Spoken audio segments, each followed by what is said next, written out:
song is a But powerful I'll song. Yeah. do anything. Yeah, he was trying to do the. Do He tried to anything, get the right? Hard Knock Life flow back Right. again. Yeah. But it was like, and later on down the line, I figure out, wait, that song's not on a Jay-Z album. That's on Beanie Siegel's album. It was like it was just a fucking extra song. Extra song that they threw on there to help promote his album. Yeah, I'm trying to think. Album. I feel like it's the. Is it? It's a Truth album. Yeah, it's the Truth. It's his first album. Yeah.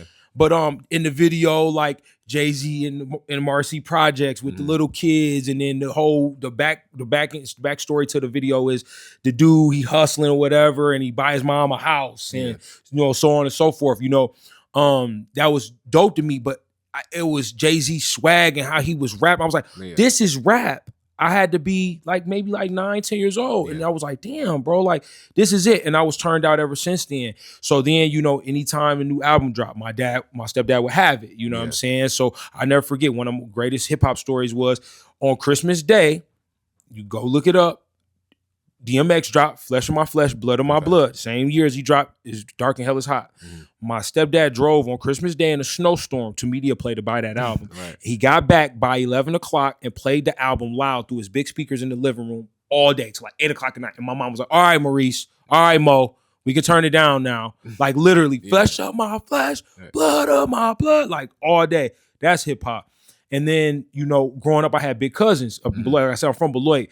Shout out J. Do. Shout out Jovi Bag. Shout out, Brandon Housley, Kerwin, Danny Betts. Shout out all those guys. Those are like my OGs. They were rapping. Okay. But they were hip hop artists. But at this time, you got what? This is 01, 02. So you got, Nelly's popping, and then you got 50 comes a little bit after that, Luda. So you got kind of more animated, more melodic sound at that time. When these guys was listening to Cannabis and MF Doom, and these guys were listening to underground hip hop and put me on, you know what I mean?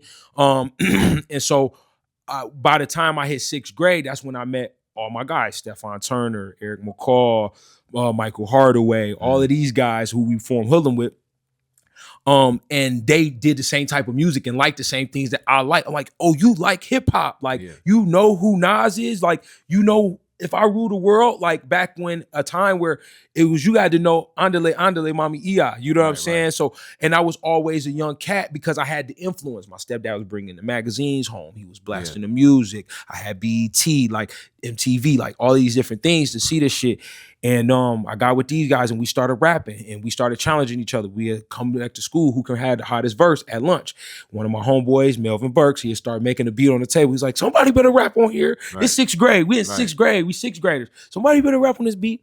And me, I always felt like I had to break the ice. If I didn't do it, then cats was too cool. But I would come with it. Right. When I would spit, they'd be like, ooh, he hard. And this is the punchline era. So Fabulous, Lloyd Banks, Cassidy. This is that era, you know what I'm saying? So you can say a cool punchline, being 6th grade, you're gonna be hard, right? We would start riots at lunch at Eisenhower, bro, because we was that nice. I would start off and then Erica say something, and then, shout out Jose Breed Love. He would come with his stuff, and it would be countless others, you know what I'm saying, who was always around. So that was another step. And then, once I got around my big cousins in Beloit, like I said, they was performing and doing battles. Shout out J. Do. He would rip anything to this day off the top. He's an animal. Shout out Bag, because he came with the charisma and the big belly bars. You know what I mean? Beasley Production, he had the beats. He rapped too. Courteous Words, or, he go by so many different, names. But Kerwin would, Kerwin Dwayne, he would come with the beats and the rhymes too. And so I would took what I learned on the weekends and would bring it through the week with my homies, and it worked. So after a while, 6th grade turned to 7th grade, 7th grade turned to 8th.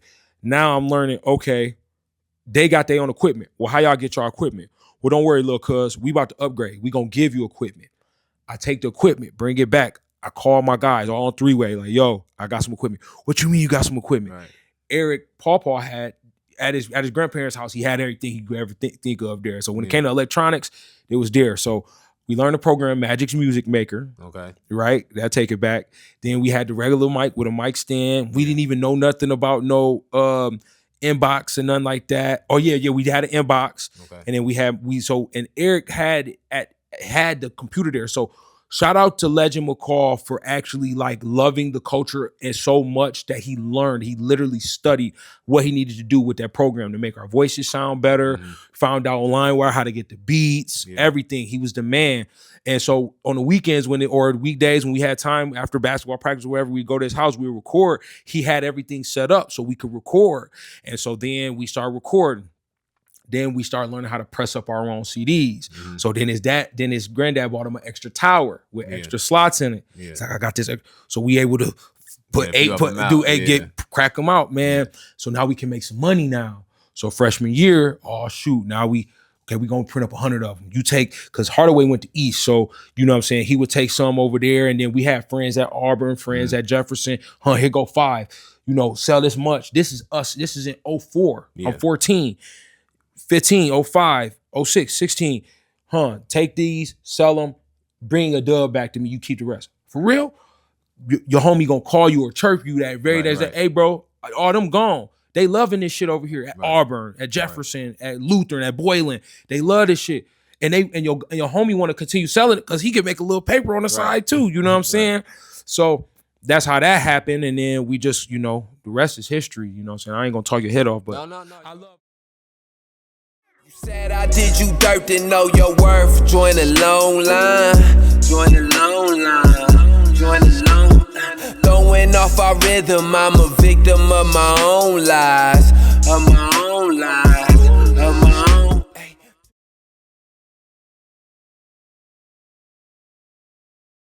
So I might be with my twin. Me and twin tweak over the ends. I ain't close to my beat, but I'm in. Can't fake me or even compete with my blend. I'm nice with the clip bust. I'm white with the switch up. I gotta get richer. Got product in the picture.